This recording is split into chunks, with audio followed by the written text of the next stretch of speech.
Hi everyone, welcome back to my channel. If you are new here, please don't forget to subscribe and join this lovely family. So guys, on this very day, myself and my sister sneaked out of the house to go have one of Ghanaian's delicious delicacy. I can't imagine myself coming all the way to Ghana and I won't have fufu. Fufu is one of Ghanaians' delicious delicacy, and if you've not tried it, if next time you travel, please request for it. It's so lovely. This is fufu and light soup. Can you see the way I am devouring it? I was really thrilled. Let me show you guys. Can you see? That's fufu. Fufu is made from plantain and cassava. Yes, plantain and cassava. It is pounded. They boil and pound it. They pound till it is very light, and it is paired with light soup. We call it light soup because it's kind of watery, like it's running, so you could see that the soup is running. And you just the combination, sometimes they pair with granite soup as well, which is also light, but this very day I think it's just tomato stew or whatever. But I enjoyed it. I enjoyed it. In fact, eating this food, I felt fulfilled. Like I have accomplished one very big thing in Ghana. Because I kept telling my sister, I can't go back to Nigeria without having a taste of this food. So myself and her, we sneaked out. In fact, this is somewhere in Mokola. Mokola Market is a popular market in Ghana, in Accra, Ghana. So we came to get some things and we decided to. In fact, this is us just getting to the market, and this very day it was so hot. It is not the food that is making me sweat though. It is the weather. Like it was sunny. In fact, and this is still quite early in the morning. Okay, I think this was around 10ish. Yes, and look at the way I was dripping. Like I was dripping of sweat. Who sees me now would think it's the food that is maybe the food added to it, but it was just sunny that day, and there was no other way to step that down than to have this delicious fufu. And I know that if I don't take it in the morning like this, that very day, by the time we are engrossed in the market with all the other things we want to do, we might end up not able to reach here and have the food, and I won't forgive myself for that. So I had to come here first to have the meal, and I enjoyed it. Look at my sister, she's also enjoying herself. Then we stepped it down with this coconut water. You guys know that when it comes to coconut water, coconuts, you have it is surplus in Ghana. Everywhere you turn to, you will see a truck with coconuts full. And this day, after the fufu, we decided to come and have coconut water. And this is us buying extra for the people at home so that it won't look as if we came empty handed. We used this one to appease them. So we had, in fact, it was so refreshing. We had enough and we bought extra home. And you know, when you're done drinking the water, they will open it up for you to eat the flesh. And that is what the guy is doing here. He's opening it up. I think some of it we also took them back home. It was so nice. My sister was also telling me that I think one of it that I took was a bit strong, almost ripe, and she was telling me no, that I shouldn't go for the ripe ones, or I should go for the ones that are still very soft, that those ones are sweeter and just soft in the mouth. And we in fact, I had a full. That's me putting in my straw to take more. I really enjoyed it. In fact, if it was possible to bring a trailer load of those coconuts to Nigeria, I would have done it. It was so refreshing. Nigeria here, you hardly get coconut water except maybe you go to some resorts.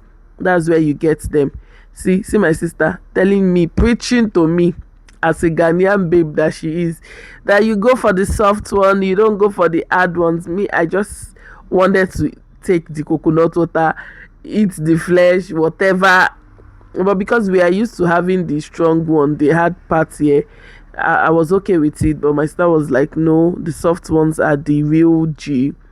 So we had that, and the truck guy was just chit chatting us, and because he saw me with my camera, I was wondering, so what's this woman doing? And my sister was telling her, oh, she's a vlogger.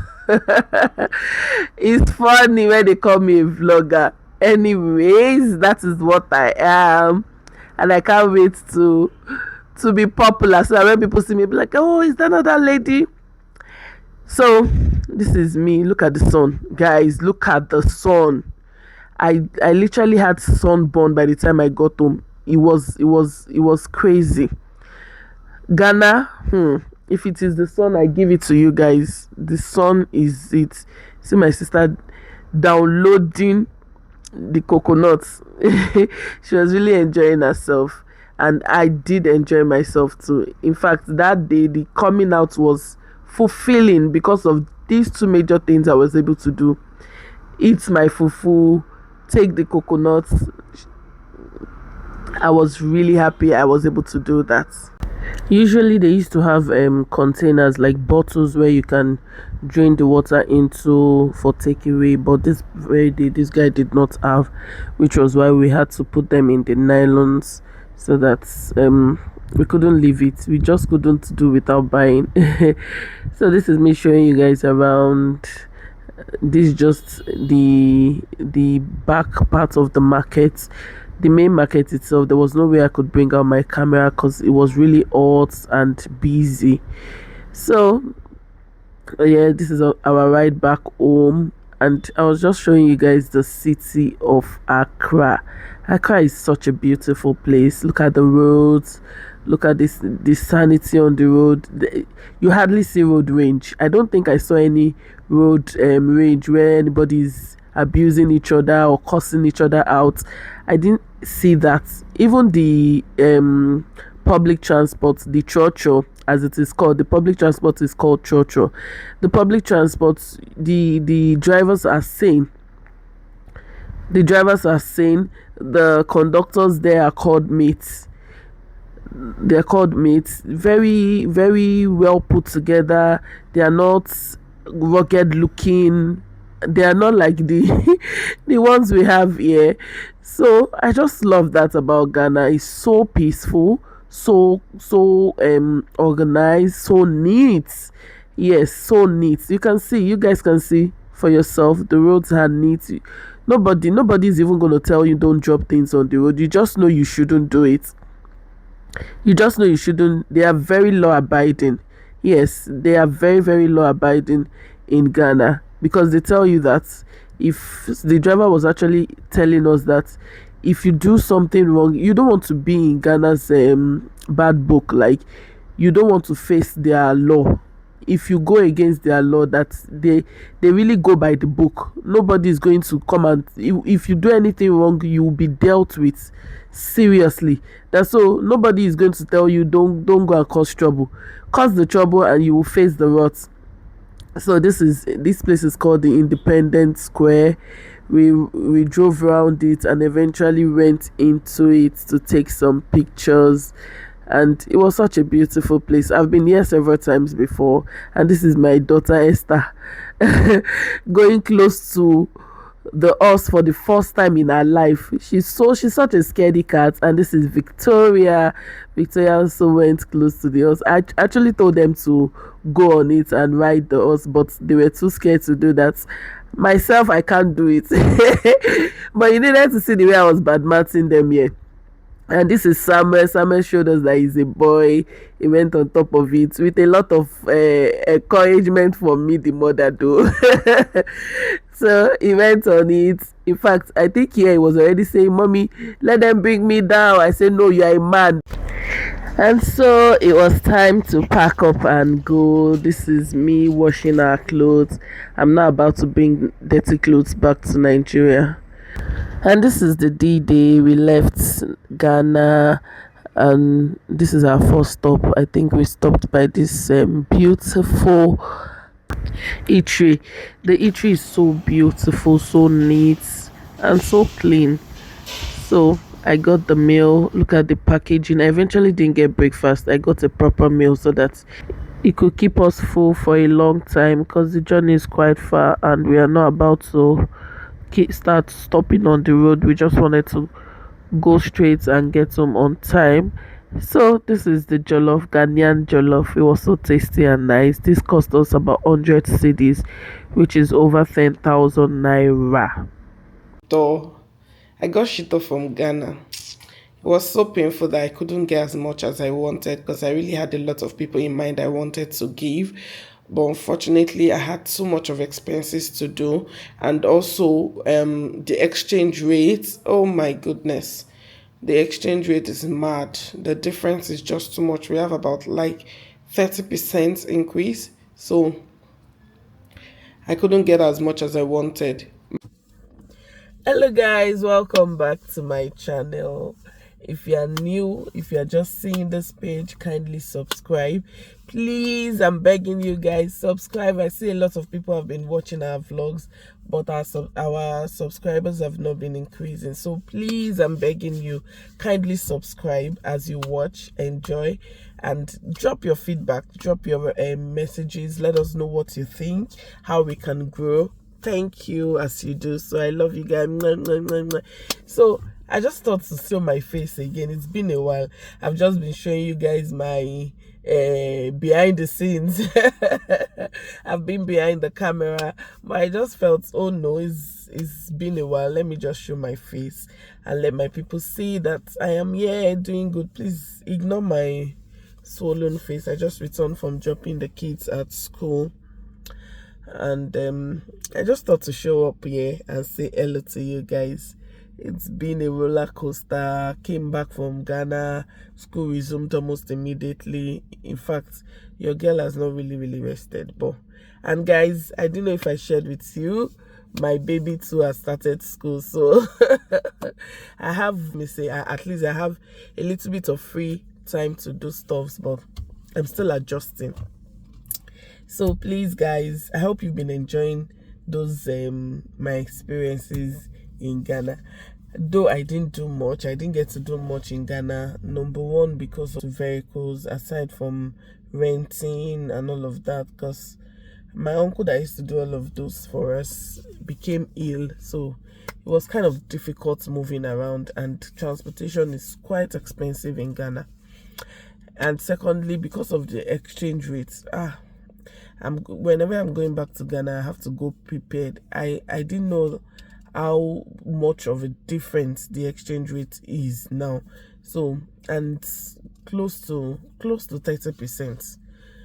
Imagine that. So anything you are doing, imagine going to spend naira over there. And if I had gone with a prepared mind, knowing what the exchange rate was at the time, I would have probably gone more prepared.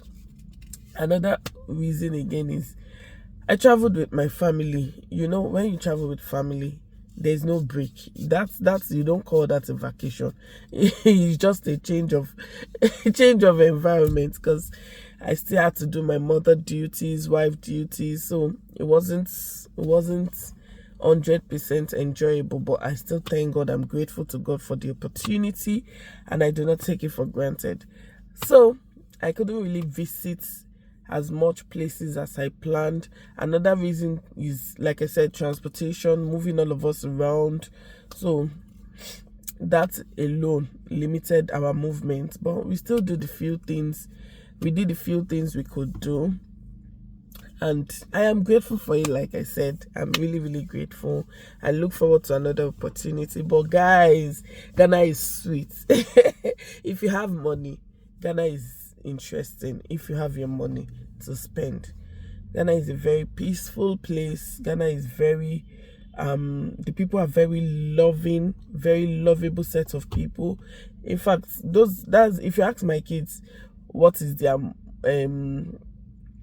key experience, they will tell you is the neighborhood, the way the people are so nice. That's what they keep talking about. Nobody is looking at you and thinking, oh, this one is a foreigner, or this one just came in, they want to extort you or something. They don't do that in Ghana. And that's one thing I do appreciate about them. I really enjoyed my stay in Ghana. And Ghana is hot. Hey, Ghana is hot. I can't remember the last time I had sunburn, but in Ghana I had sunburn. In fact, if you can see my face, I've still not recovered from it fully. Ghana is hot, yeah, but all the same, I enjoyed it. I really loved Ghana. In fact, at the time, myself and my husband were saying, are you sure we won't relocate to Ghana like this? If you have your money, you would live well, you would enjoy yourself in Ghana. Ghana is so peaceful, so organized. In my few clips, I think I shared, in my last clip I shared my experiences at various organizations. I went to MTN office, I went to the bank, I went to even government parastatals. It's so calm, so nobody is oppressing anybody. The sanity is just there. I just love it. And nobody is extorting anybody. Like I said, you don't need anything that somebody is telling you, oh, pay me so and so money before I can take you there, or pay me so and so money before I can show you the way. No, freely. You ask questions, you get answer to it. You want to know anything, go to their offices. They are ready, willing. You know how let me not badman, but you know how government parastatal is over here in Nigeria. When you go, one old woman is there sitting on top of it, feeling like a god. No, they don't have that in Ghana. That's one thing I appreciate about them. Because when I went, I made some inquiries about my citizenship. I know some of you don't know that I'm partly Ghanaian, so I needed to go in and get my documentation sorted out, and to the glory of God, I was able to do some of that. So that was my experience in Ghana. It was so lovely, though I couldn't do much, like I said, because of the movement thing, guys. Time I have to go out, and we needed to rent a car, like a car, not even an SUV, just a saloon car. It was about 160k in naira. Yes, 160,000 naira per movement. Probably I don't know why that is, but I think it depends on the kind of car. You could get less or so, but what we got, it was quite expensive. And again, the distance was an issue. Coming out to town was kind of a challenge. So, but in all of it, we still try to enjoy ourselves. We try to make it fun for ourselves. We did a little, and we are grateful. We are grateful for that. So, guys, that was my Ghana experience. I hope to go back soon. I hope to visit soon, maybe alone or just with my husband, without the kids. Without the kids, because I just, when you want to, as mothers, sometimes we need that break. And when you need a break, it means that you are going on that vacation alone.